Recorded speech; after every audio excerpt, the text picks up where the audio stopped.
Assalamualaikum warahmatullahi wabarakatuh. Perkenalkan, nama saya adalah M. Muna Amatul Hairatus Saidah, mahasantri dari PKU MUI Angkatan Ketiga Kabupaten Bekasi. Kali ini saya akan menjelaskan tentang materi istimbat dengan maqasid syariah yang tujuannya untuk memenuhi tugas usul fikih dengan dosen pengampu Kiai Haji Mahzumi SPDI. Sebelum kita melangkah ke maqasid syariah, kita terlebih dahulu harus mengetahui tentang apa itu istimbat. Istimbat itu adalah dalam segi bahasa diartikan sebagai air yang pertama kali keluar pada saat seseorang menggali sumur. Dalam arti istilah, istimbat adalah menurut Muhammad bin Ali Al-Fayyumi, istimbat adalah upaya menarik hukum dari Al-Quran dan hadis dengan jalan ijtihad. Kemudian kita masuk ke pembahasan maqasid syariah. Maqasid syariah terdiri dari dua kata, yakni maqasid dan syariah. Maqasid sendiri diartikan sebagai tujuan, sedangkan syariah diartikan sebagai hukum Allah. Jadi maqasid syariah adalah tujuan dan hikmah di balik setiap hukum Allah agar manusia mendapatkan kemaslahatan di dunia dan juga di akhirat. Sedangkan maqasid syariah itu sendiri terbagi menjadi 5 bagian. Yang pertama adalah menjaga agama, menjaga jiwa, menjaga akal, menjaga keturunan, dan juga menjaga harta.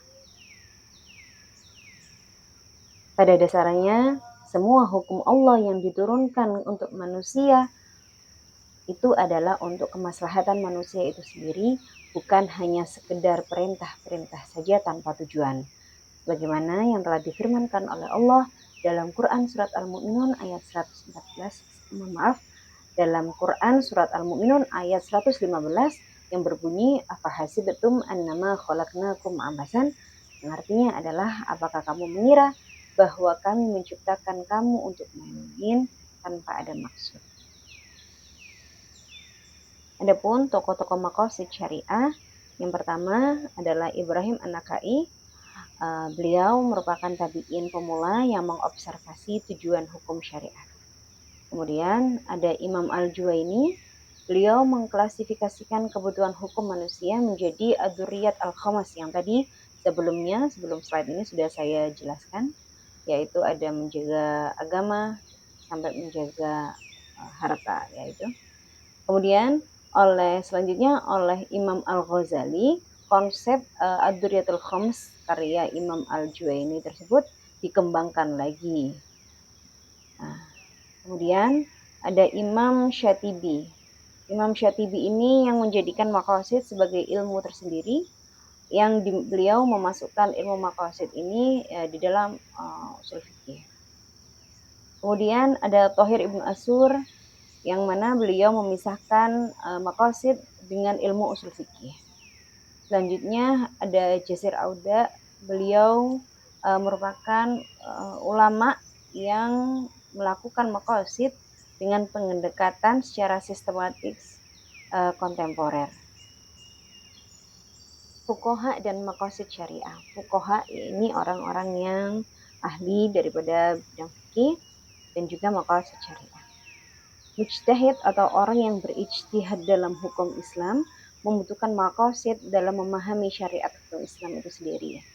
Yang mana fuqaha ini atau mujtahid ini harus mencakup daripada 5 tahapan arah. Yang pertama, harus mengetahui, memahami ucapan atau nas Al-Quran. Yang kedua, meneliti dalil yang tanpa bertentangan. Yang ketiga, melakukan qiyas. Yang keempat, memberi hukum pada peristiwa baru. Yang kelima adalah menetapkan hukum tanpa dalil rinci. Poin yang pertama adalah seorang mujtahid atau seorang faqih harus memahami ucapan atau pendapat dengan kaidah bahasa dan syariat. Jadi mujtahid tersebut harus mengaitkan lafadz nas dengan kaidah bahasa Arab dan konteks syariah. Karena setiap apa yang tertulis di dalam Al-Quran dan juga hadis itu mempunyai tujuan-tujuan tertentu di dalam hukum syariat. Contohnya di dalam Quran surat Al-Maidah ayat 6 itu disebutkan lafadz al-yad yang artinya tangan. Dalam ayat wudhu tersebut maksudnya bukan seluruh tangan yang dibasuh tapi hanya dari tangan hingga siku-siku. Dan ini ditentukan melalui proses ijtihad daripada seorang faqih. Pada poin yang kedua, yaitu meneliti dalil yang tanpa bertentangan lalu menggabungkan atau melakukan tarjih. Jika ada dalil yang terlihat saling bertentangan satu sama lain, maka dicari cara penggabungannya. Kalau tidak bisa dicari, maka dipilih dalil yang lebih kuat atau tarjih. Seperti contoh hadis tentang larangan ziarah kubur. Kemudian awalnya memang Nabi mengatakan untuk melarang berziarah kubur. Kemudian Nabi ketika ditanyain lagi, beliau mengatakan menganjurkan ziarah kubur. Jadi di sini ada pertentangan dalil antara dua hadis, yaitu yang pertama tentang larangan ziarah kubur, yang kedua tentang anjuran ziarah kubur. Nah, kalau kita harus mencari tahu terlebih dahulu apa dibalik larangan dan juga anjuran tersebut. Karena kenapa yang pertama Nabi mengatakan untuk melarang orang-orang berziarah kubur? Karena pada saat itu masih banyak sekali praktek-praktek kemusyrikan. Namun ketika setelah itu Nabi menganjurkan ziarah kubur karena sebagai pengingat kita untuk kesadaran diri akan akhirat.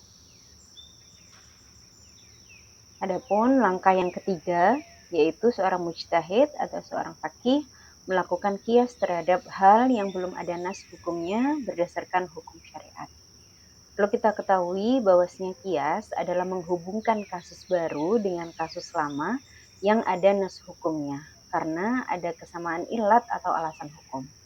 Contoh narkoba. Pada dasarnya narkoba itu tidak disebutkan di dalam hukum syariat bahwasanya narkoba itu hukumnya halal atau haram. Namun narkoba ini ada kesamaan ilat dengan khamar, yaitu sama-sama memabukkan atau sama-sama menghilangkan akal. Sehingga seseorang tersebut ketika mencoba-coba dengan narkoba, dia terhilanglah akal atau kesadarannya. Maka hukum daripada narkoba ini dikiaskan dengan hukum meminum khamar. Adapun makosid atau makosid yang dijaga di sini adalah hifdzul akli. Poin selanjutnya yaitu seorang mujtahid atau seorang fuqaha ahli fikih memberi hukum pada peristiwa baru dengan melihat kesesuaian makosid. Jadi jika ada peristiwa baru yang tidak disebutkan di dalam Al-Quran dan juga hadis, maka dilihat kesesuaiannya dengan maqasid syariah yang ada 5 tadi, yaitu hifdzun nafsi, hifdzul mali, hifdzul akli, hifdzun nasali, dan juga hifdzud din. Seperti contoh bayi tabung. Bayi tabung ini tidak disebutkan di dalam Al-Quran dan juga hadis, karena bayi tabung ini tidak ada di dalam nas secara langsung, dalam artian tidak ada dalam Al-Quran dan hadis, tapi jika hukum bayi tabung ini jika dilakukan oleh pasangan suami istri yang sah dan halal, maka hukumnya adalah boleh karena itu sesuai dengan maqasid syariah, yaitu hifdzun nasli, yaitu menjaga keturunan. Poin yang kelima atau poin yang terakhir adalah menetapkan hukum dengan mengacu pada maqasid ketika tidak ditemukan dalil rinci. Kadang tidak ada dalil khusus, maka keputusan hukum diambil dengan dasar maqasid. Seperti contoh, aturan lalu lintas, lampu merah artinya berhenti, dan juga rambu-rambu jalan yang lainnya. Karena aturan lalu lintas ini tidak ada di dalam Al-Quran dan hadis, tapi kita wajib untuk menaati peraturan tersebut dengan tujuan menjaga jiwa. Kesimpulannya, kelima poin ini menunjukkan bahwa maqasid syariah adalah kompas ijtihad para ulama.